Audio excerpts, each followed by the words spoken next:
Now come on to let's to discuss about human body.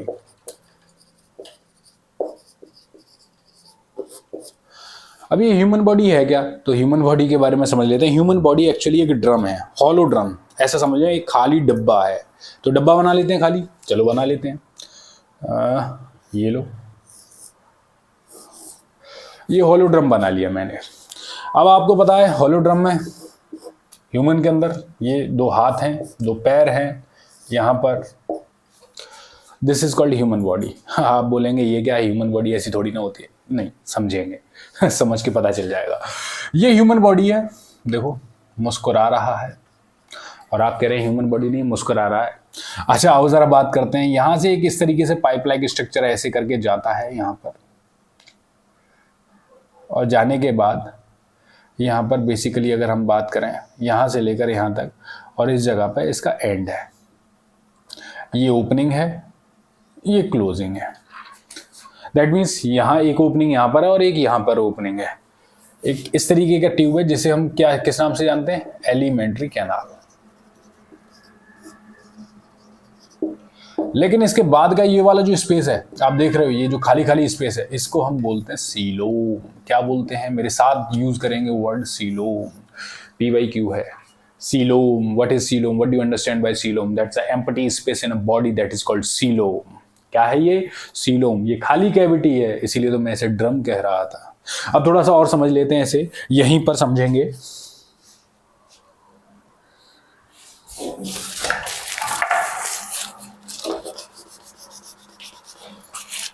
इस alimentary canal को कुछ इस तरीके से समझ लेते हैं।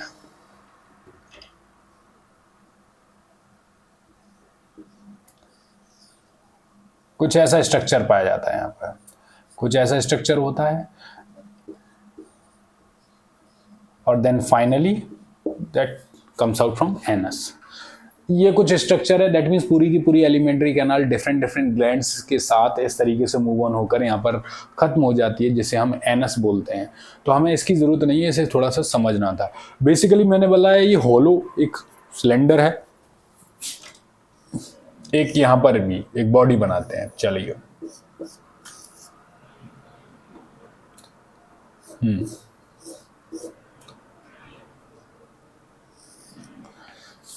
ये एक बॉडी है, दोबारा से मैंने बनाई। इस बॉडी में अगर हम समझें तो थोड़ा सा समझने की ज़रूरत है। इसकी बॉडी की चेम्बर के बारे में बात करें तो कुछ इस तरीके से, एक कैविटी ये रही, एक कैविटी ये रही, और एक कैविटी ये रही। इन कैविटीज़ को कुछ अलग अलग नाम से जाना जाता है, तो थोड़ा समझ लेते हैं। इस कैविटी को क्या कहते हैं? इस कैविटी को बोलते हैं चेस्ट कैविटी, जहाँ पर हमारा चेस्ट प्रेजेंट है, चेस्ट कैविटी। इसे क्या बोलते हैं? चेस्ट कैविटी को एक और नाम से जानते हैं, आप परेशान ना हो, थोरेसिक कैविटी। क्या बोलते हैं? Thoracic cavity. दैट मीन्स ये यहाँ से लेकर हमारे यहाँ तक का जो पोर्शन है, जिस जगह पर लंग्स प्रेजेंट होते हैं। क्या प्रेजेंट होते हैं भाई? जिस जगह पर लंग्स प्रेजेंट होते हैं, this is called chest cavity, यहाँ कहें थोरेसिक कैविटी। और वहीं पर जस्ट इसके नीचे एक इस तरीके का एक ऑर्गन पाया जाता है, ऐसा करके मस्क्यूलर, बहुत प्रोमिनेंट मसल्स बना हुआ एक ऑर्गन है, मसल है, जिसे हम बोलते हैं डायफ्राम। क्या बोलते हैं? डायफ्राम। और उसके बाद शुरू होती है, इस कैविटी को बोलते हैं एब्डोमेन कैविटी। कौन सी कैविटी? Abdomen cavity.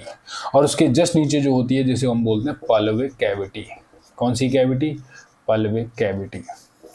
हमारे डाइजेस्टिव सिस्टम का जो most of the prominent part है, वो हमारे किस जगह पे पाया जाता है? जैसे लाइक स्टमक के बारे में बात करेंगे तो स्टमक हुआ, स्मॉल इंटेस्टाइन हुआ, वो कहाँ पाया जाता है? Just below that diaphragm. और डायफ्राम के बाद आता है एब्डोमेन कैविटी, जिसे हम ये पेट बोलते हैं। पेट क्या है? एक एब्डोमेन कैविटी है। और उसके जस्ट नीचे क्या आता है? पल्विक कैविटी, जहाँ पर हमारे रिप्रोडक्टिव ऑर्गन प्रेजेंट होते हैं। Reproductive organ. हालांकि मेल की अगर हम बात करें तो मेल का रिप्रोडक्टिव ऑर्गन हल्का सा बल्जिंग आउट होता है, किससे? पल्विक कैविटी से। वो हम रिप्रोडक्शन में समझेंगे। ड्यू टू बॉडी से लेस टेम्परेचर चाहिए होता है for the formation of sperm और द गैमेटोजेनेसिस। इतना समझ पाए तो फिर से रिपीट करेंगे, मेरे साथ रिपीट करेंगे कि ह्यूमन बॉडी के अंदर कैविटीज़ पाई जाती हैं, that means hollow empty space है। उस जगह पर कुछ कैविटीज़ सेपरेटेड हैं, जैसे थोरेसिक कैविटी हुआ, जैसे चेस्ट कैविटी कहते हैं। फिर हमने देखा कि डायफ्राम आता है चेस्ट कैविटी के जस्ट नीचे, और डायफ्राम के बाद आता है एब्डोमेन, और एब्डोमेन के बाद आती है क्या, ये कैविटी आती है जिसे हम बोलते हैं पल्विक कैविटी। एक्चुअली ये सारी चीज़ें मैं किस लिए बता रहा हूँ, जिससे कि हम यहाँ तक पहुँच सकें, एक बेसिक इन्फॉर्मेशन हमारे पास हो। आइए थोड़ी सी बात करते हैं, अगर इतना क्लियर हुआ तो थोड़ा सा हम आगे चलते हैं। अब यहां पर देखते हैं, तो आप जरा मुझे बताना ये जो स्ट्रक्चर बना रहा हूं वो एक्चुअल में है क्या।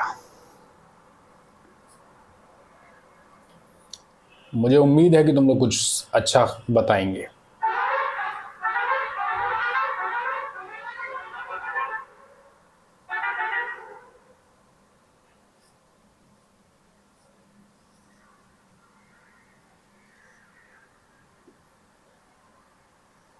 बताएं जरा क्या नजर आ रहा है आपको,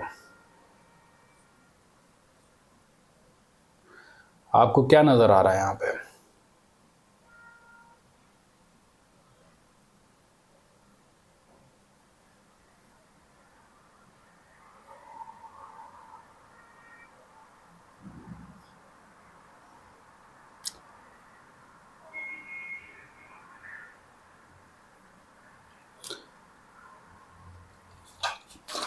क्या नजर आया, ये क्या है, ह्यूमन बॉडी नजर आ रही है क्या आपको। ह्यूमन बॉडी में ये हेड वाला पार्ट है, और यहां पर मैंने क्या बना हुआ है, तो जिसे बोले nose, this is called forehead.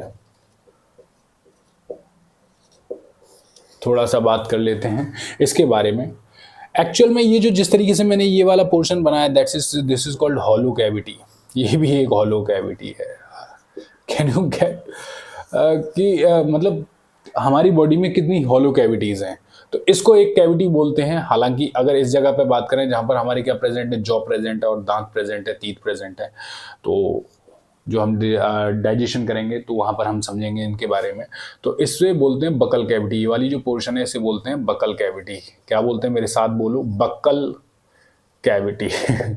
क्या बोलते हैं, बक्कल कैविटी। और ये वाला जो पोर्शन है इस वाले एम्प्टी स्पेस को, जो कि हमारे नॉस्ट्रल से शुरू होता है, दैट मीन्स ये जो नोज मैंने लिखा है यहाँ पे मैं लिख देता हूँ नॉस्ट्रल, और ये जो चैम्बर है, ये जो खाली चैम्बर है, इसे बोलते हैं नेजल कैविटी। नेजल कैविटी, इसे नेजल पैसेज भी बोलते हैं। क्या बोलते हैं, नेजल पैसेज भी बोलते हैं। बहुत खचपच हो गई है, सो मैं दैट अभी रफ करता हूँ इसे। फिलहाल ये समझेंगे कि ये जो पोर्शन मैंने बनाया है, इस जगह पर मैंने देखा नॉस्ट्रल से शुरू होती है हमारी नेजल कैविटी, और नेजल कैविटी के जस्ट बिलो जो हमारा माउथ है, जहाँ पे टीथ, गम और जो प्रेजेंट है, उसे हम बोलते हैं क्या, बकल कैविटी।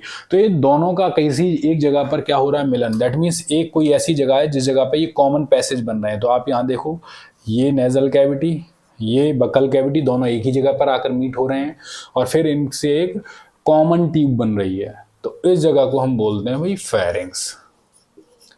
क्या बोलते हैं, फेरिंग्स। क्या बोलते हैं, pharynx. I you getting my point. यहां पर एक इस तरीके का एक स्ट्रक्चर और होता है जिसे बोलते हैं व्योला। क्या बोलते हैं, व्योला। क्या बोलते हैं भाई, व्योला, जिसे हम व्यूला के नाम से जानते हैं। अब मैं थोड़ा सा रफ करूंगा कि काफ़ी कुछ हो गया है इस जगह पर, थोड़ा सा रफ करके मैं आपको और इसके बारे में एलेबोरेट करता हूँ, ठीक है।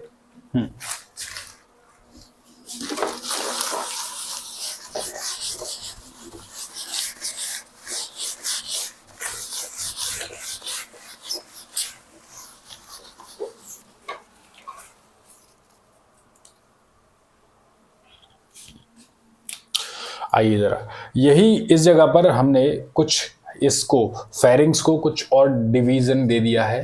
फेरिंग्स को हम जैसे जैसे ये नेजल कैविटी था, ये वाला पोर्शन, और यहाँ से इस तरीके से ये बकल कैविटी था, तो इस जगह पर पहला जो आ जाता है जिसे हम बोलते हैं नेजोफेरिंग्स। दूसरा जो आ जाता है उसे बोलते हैं ओरोफेरिंग्स। जो लास्ट वन आता है जिसे बोलते हैं हम लैरिंगोफेरिंग्स। परेशान होने की जरूरत नहीं है। इसके बाद ये जो कॉमन ट्यूब बन जाती है, इस कॉमन ट्यूब के बारे में समझेंगे एक्चुअल में ये कॉमन ट्यूब क्या है। और यहाँ से कुछ इस तरीके से ऐसे करके डिवाइड हो जाती है।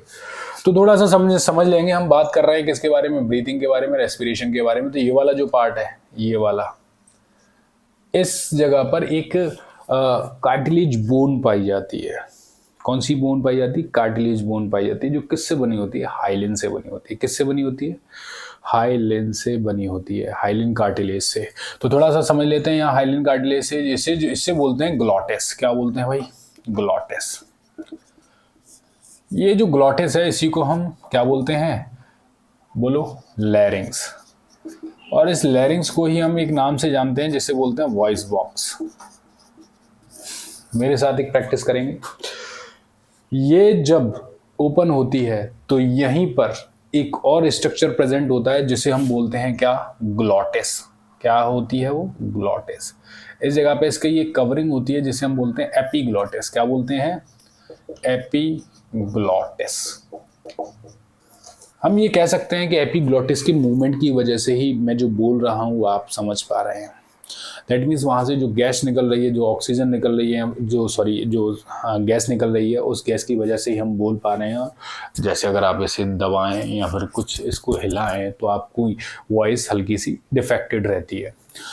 अच्छा, थोड़ा सा और समझें तो इसको जब आप सांस लेते हैं तो कोई वर्ड यूज़ नहीं कर पाते, कुछ भी नहीं बोल पाते। एक बार प्रैक्टिस करके देखें, सांस लेते हुए बोल के देखो, बोलो, कोशिश करो, नहीं बोल पाएंगे। और अगर बोल पा रहे हैं तो आपके पास ईश्वर की दी हुई विशेष पावर है, स्पेशल पावर यू हैव। अच्छा, यहाँ पर हम देखें कि एपीग्लॉटिस, तो एपीग्लॉटिस, ग्लॉटिस, और इस जगह पे ये ऐसे क्या बोल रहे हैं हम? लैरिंग्स बोल रहे हैं, जिसे हम वॉइस बॉक्स भी बोल रहे हैं। और इस जगह पर हमारी बॉडी के इस जगह पर यहीं से शुरू होती है रेस्पिरेटरी ट्रैक्ट। क्या शुरू होती है? Respiratory tract. तो थोड़ा सा यहाँ से अब हम यहाँ की बात करने वाले हैं, इसके बारे में बात नहीं करेंगे। ये ऑइसोफेगस होता है जो आपके डाइजेशन का एक, जो यहाँ से जो फूड खाया वो बोलस बन के, दैट मीन सलाइवा मिलकर उसमें, और यहाँ से मूव ऑन होता है। तो वो ऑइसोफेगस वाला पार्ट है, उसके बारे में हम डाइजेशन में बात करेंगे। फिलहाल यहाँ बात कर रहे हैं। तो एपीग्लॉटिस जो है यहाँ से शुरू होता है। क्या आपने देखा होगा एपीग्लॉटिस का फंक्शन क्या होता है? एक्चुअली ये प्रिवेंट करता है कि आपके रेस्पिरेटरी पैसेज में कुछ और अदर पार्ट ना चला जाए एक्सेप्ट गैसेस। जैसे अगर कभी आपने खाना खाया हो और खाना खाते समय अगर लगातार बोल रहे हो या बोलते बोलते आपने खाना खाया हो या कुछ भी पिया हो, तो अल्टीमेटली हल्का सा कुछ पार्ट अगर इधर चला जाता है तो इस जगह पर यही एक काम क्या करता है। एक्चुअली आप बोलना और खाना एक साथ नहीं कर सकते हैं। दैट मीन्स एक साथ ही पानी पिए। दैट मीन्स क्यों? क्योंकि यहाँ ये वाला जो ओपन है, ये वाली जो एपीग्लॉटिस है वो ओपन हो जाती है जब आप क्या लेते हैं? सांस लेते हैं।